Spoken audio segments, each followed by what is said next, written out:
Ito ang Nyhavn Port o Harbor dati.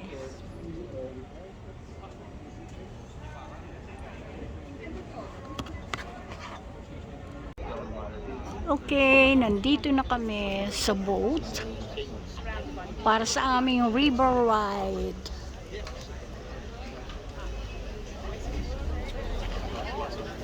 Just lay that road. Ja, stacchia. Rolling, rolling, rolling.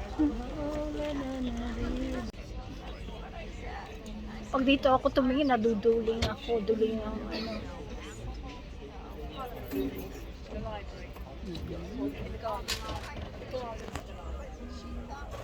Yes, yes, yes. Ay.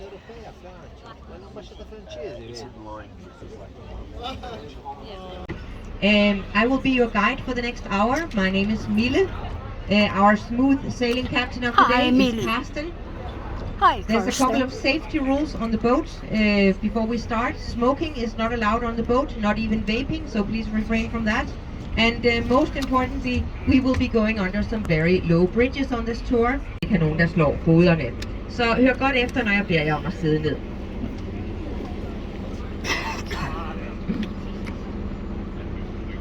Af kongen, som lige havde anlagt det nye Kongens Nytorv heroppe.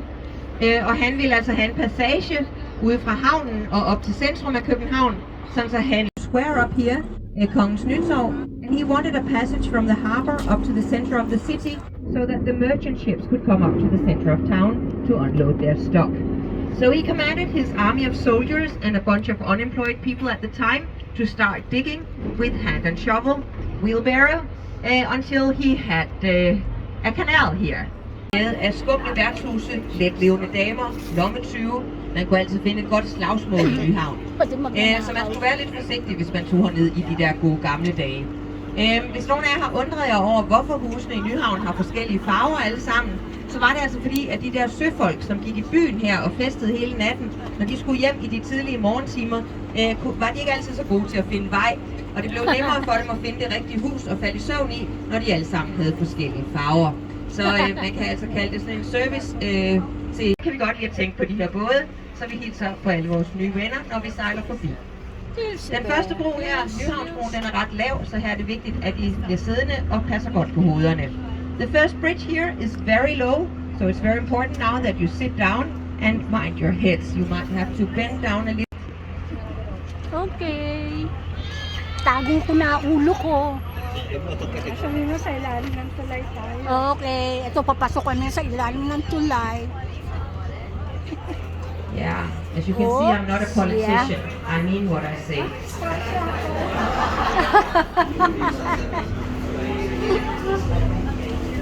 See, in the good old days, Nyhavn here used to be a bit of a fight. Pickpockets, you could always find a good fight here any night of the week. So you would want to be a little bit careful if you ventured into Nyhavn in those good old days. If any of you have wondered why all the houses in Nyhavn have different colors, that's because those sailors who used to party here all night, when they were then trying to make their way home in the early hours of the morning, their navigation systems would not always be functioning so well at that time. And it made it so much easier yet. So we take that to heart on these tours and try to greet all our new friends from the boat. Okay, so nag-hi-hi kami. Her til venstre, der ser I skuespilhuset, som er en del af det kongelige teater og blev bygget i 2008 af arkitekterne Lundgaard og Tranberg. Det er et bæredygtigt byggeri. Det bruger vandet fra havnen til at køle bygningen af med på varme sommerdage. Om vinteren, når den skal opvarmes, har de en særlig teknik, hvor de kan opsamle kropsvarmen fra publikum og overskudsvarmen fra produktionen og inddrage det dagen efter. From the harbor to cool it off with on hot summer days. And during the winter, when it needs heating, they have an advanced system where they can connect the body heat of the audience and the excess heat from the production and include that the next day in heating up the Galing naman. When they opened the Playhouse back in 2008, they opened with a production of Shakespeare's Hamlet. As you might know, Hamlet was a Danish prince. He lived in the castle of Kronborg, 45 kilometers north of Copenhagen. Are there any good Shakespeare students on the boat? 5 af dem under jorden. Den består af en yderskal, som er lavet af glas og stål, a gift from og en Earth. inderskal, som er lavet af ahorntræ, lakeret som strengeinstrumenter og formet som et hjerte for at stabilisere kærligheden til musik. Ganda naman. De smukke lysefroner, som hænger i foyeren, de er lavet af den dansk-islandske kunstner Olafur Eliasson. The Opera House here was built in 2005 and given as a gift to Copenhagen from Maersk, the shipping company. Yeah. It's designed by architect Henning Larsen, an impressive building of 14 stories, 5 of those below sea level. The beautiful chandeliers that you see here in the foyer of the Opera House, the 3 globe-shaped ones, they are made by a Danish-Icelandic artist called Olafur Eliasson. The Opera House consists of an outer shell made of glass. Surprising. I baggrunden, der ser I røg, der kommer op af skorstenen på Amager Bakke, som blev bygget for 6 år siden af Bjarke Engels. På indersiden et meget moderne forbrændingsanlæg, som producerer varme og elektricitet til de fleste husholdninger i København. Og på ydersiden har den en klatrevæg, der går hele vejen op til toppen, og en skibakke på den anden side, hvor man kan stå på ski. The funny shaped building over here with smoke coming out of the chimney is called Copenhagen. It was built 6 years ago by Bjarke Engels, probably the most energy plant, burning a lot of garbage and producing heat and electricity for most of the households in Copenhagen. It was last active during the Iraq War in 2003. The grey frigate here, F352, it's called Peder Skram. It was active during the Cold War, but in Denmark this frigate is remembered better for a little incident that happened here in Danish territory back in 1982. They were on a drill over on the western side of Sealand, and by accident the court case followed. It was ruled an accident, but during the investigation they found out that one of the summer houses that had been wiped off the face of the earth belonged to the mother-in-law of the captain who fired the missile. So we are not 100% certain about that. Yeah, we are not. Så har vi kongeskibet Dannebro, som er det ældste eksisterende kongeskib i verden, bygget her på Holmen i 1931. The Royal Yacht Dannebro, it's called like our flag. Yeah, these are the only people who never wave back. You can try and try, but they keep ignoring us. Maybe they think they're better than the rest of us. Well, The Royal Yacht here, Faroe Islands and Greenland. Batteri 6 reserv foran jer, de små af kanonerne, bliver stadigvæk affyret 2 gange i døgnet, ved solopgang og ved solnedgang for at fortælle skibene i havnen, hvornår de skal hejse og sænke flaget. Der er et lille problem med den tradition. Solen står lidt tidligt op om sommeren i Danmark, og nogle af naboerne blev trætte af at blive vækket af kanoner midt om natten. Så for nogle år siden blev det besluttet. The small ones are still fired twice a day, at sunrise and at sunset. Pay money for that. When they opened the bungee jump crane here a few years ago, they wanted to do a commercial stunt to try to attract some customers. So they made a special offer that you could get a jump for free. Da de åbnede den for nogle år siden, havde de et åbningstilbud om, at man kunne få et gratis hop, hvis man ville gøre det nøgen. Det var der så flere tusind mennesker, der gerne ville, og pludselig stod derude og blomstrede uden tøj på. Det skabte lidt kaos, så de måtte lukke det tilbud igen efter en uges tid, så de også kunne få plads til nogle betalende kunder. Så kommer vist en lille havfru. Hun har jo siddet her i havn, og hun blev givet som en gave til København af Carl Jacobsen, ejeren af Carlsberg-bryggerierne. Hun er lavet af billedhuggeren Edvard Eriksen, som var hans gode ven. Og det er den smukke ballerina Ellen Krise inden fra Det Kongelige Teater. ang dami nakapila. Our little mermaid, she's been sitting in the harbor since 1913. There's a funny little story to how she came about. It was the owner of the Carlsberg breweries, Carl Jacobsen. He went to the Royal Theatre to see a ballet production of Hans Christian Andersen's The Little Mermaid. And the ballerina who played the mermaid, her name was Ellen Krise. She was drop dead gorgeous. Carl Jacobsen had a bit of a crush on her. So she's been decapitated twice in her life. The first time they never found the head, and they also didn't find out who did it. Some guests on the boat suggested it might be the wife of the sculptor. Yeah, but it happened after she died, so unless it was her ghost coming back for revenge, it could not have been her. She's also had adventures though. In 2010 she went to Kongelig Pavillon, og det er altså her kongefamilien og deres gæster venter, når de skal sejles ud til kongeskibet Dannebro. Er man royal, må man vente i den med en krone på toppen, og er man bare et helt normalt menneske, som de fleste af os, så må man altså nøjes med den med et løg på toppen. If you happen to be a royal person, queen, prince, something like that, you can wait in the one with that crown on top. If you're just a common, ordinary person like most of us, you have to wait in the one with an onion on top. Så sejler vi forbi Mærsks hovedkvarter, bygningen med de blå øjne. Som I kan se, så er der sat... The building with the blue eyes here is the headquarter of Mærsk, the big shipping company, Danish family-owned business. You can see that they have put up some tents. That's because they're expanding their headquarter at the moment. They grew for 1,000 new employees during the COVID pandemic when they so proud of today. Denmark, despite being a small nation, did unfortunately take part both in colonization of the world, even in trading with enslaved people.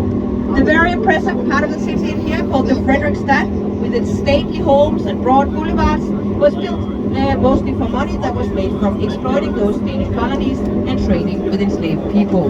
When really behind the palace, you can see the dome of the marble church, inspired by the Cathedral of St. Peter's in Rome. We see Paper Island here in front of you, the construction site.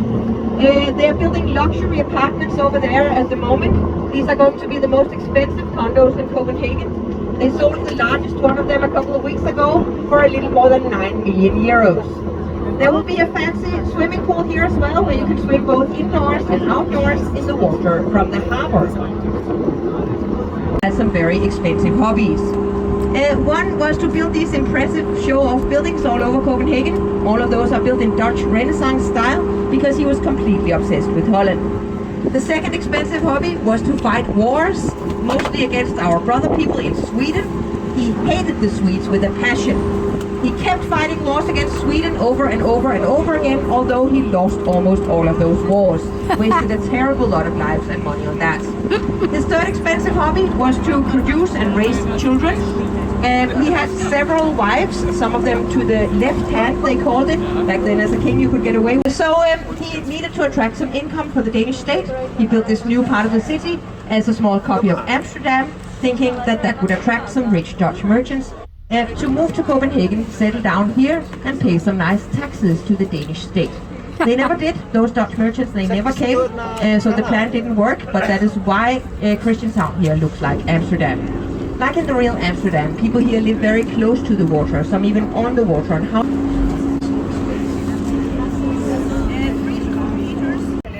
Is about 1.5 meters. Yeah. Okay, sa boat house. Pwede kang mag-saila.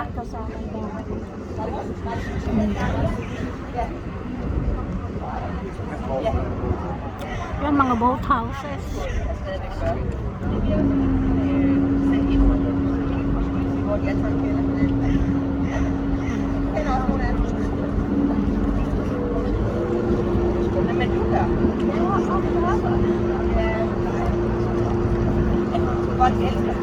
It's getting a mooring stop. There's a 10-year waiting list to get a mooring stop. Sorry? Children can inherit the stock. That happens here. Yeah. They are passed on in families here, the mooring stocks. Yeah, that's probably Question and answer. Yeah. Oo. Nagkakawayan, kaway-kaway.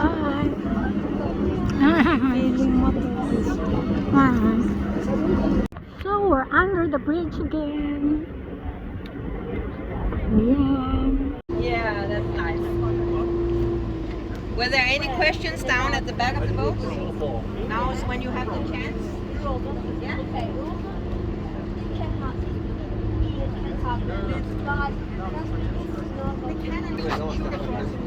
Okay, mga mahal ito na mga apartment. Yes. Ay, na yung black diamond, di ba? Yun yung black diamond. Designed by Olafur Eliasson, the same artist who made the chandeliers for the Opera House. He designed it with the circles to encourage people to stop on the bridge and have a conversation instead of just hurrying past it. And the masts on the bridge are inspired by the ships in the harbor of Reykjavik in Iceland. That's where the artist grew up. Please sit down as we go under the bridge. Cirklerne på broen her, de er inspireret af skibene i havnen i Reykjavik på Island. Det er der kunstneren er vokset op. You can see that there's a crack here. The bridge can open. Part of the bridge can slide out to the side to allow the sailing ships to come into the canal. Karamihan naman sa bridge dito. Foran jer har vi den sorte diamant, en tilbygning til det kongelige bibliotek, som blev bygget i 1999. Okay, library. 7 grader ud over vandoverfladen og er beklædt med sort granit fra Zimbabwe. Det skaber den her effekt, I kan se i lys, at når sollyset om morgenen Mga rammer vandet og granite. reflekterer op på bygningen, så Ito får mga naman. diamanter heraf navnet. The Yeah. Black Diamond Kumikislap nga naman yung was built in reflection. 1999, an addition to the Royal Library. The building tilts 7 degrees over the surface of the water, and it's covered in black granite from Zimbabwe, creating this effect that you can see a little bit right now when in the morning when the sunlight hits the water and reflects upon the building. Yeah, it's shimmered like as if it's covered in diamonds. Yes, it is shimmering. Inspireret af børn, der leger med Lego-klodser. Lego. Blocks here, the new Center for Danish Architecture, was built in 2018, ironically not by Danish architects but by Dutch. They are called Rem Koolhaas and Ellen van Loon. At least they were inspired by something Danish for the design. They were inspired by children playing with Lego. Der kommer endnu en bro, så I skal sidde ned. Another bridge, so please sit down. Lige her efter den her næste bro, der den store røde bygning herinde til højre, det er en af de ældste eksisterende bygninger i København. Drikke det. Så selv børn, hver soldat i Christian IV's her fik 10 liter øl om dagen som en del af deres løn. Kahit maliit ako, feeling ko masasagi. Det er alle krigene mod svenskerne dengang. Men de siger altså, at vi havde et meget glad her på Christian IV's tid. The big red building here on your right hand side is one of the oldest existing buildings in Copenhagen. Mind the bridge, please. Stay seated. It's the Brew House of King Christian IV, built in 1608. Talagang daming ginawa ni Christian that king IV, with the no? expensive hobbies Yung Rosenborg, stored beer diba? here for his army. He needed a lot of beer back then because in his days the water in Copenhagen was so contaminated that it was not safe to drink it. So everyone, including children, were encouraged to drink beer instead. Wow. Every soldier in his army got 10 liters of beer per day as a part of their salary. That might explain why we lost all those wars against Sweden back then. But they do say we had a very happy army during Christian IV. So I guess as long as we're having fun, who cares about losing a little war or two? Så har vi nogle eksempler på gamle industrielle både her, som er blevet ombygget og bliver brugt som husbåde i dag. Vi ser flere og flere mennesker i København, som bor på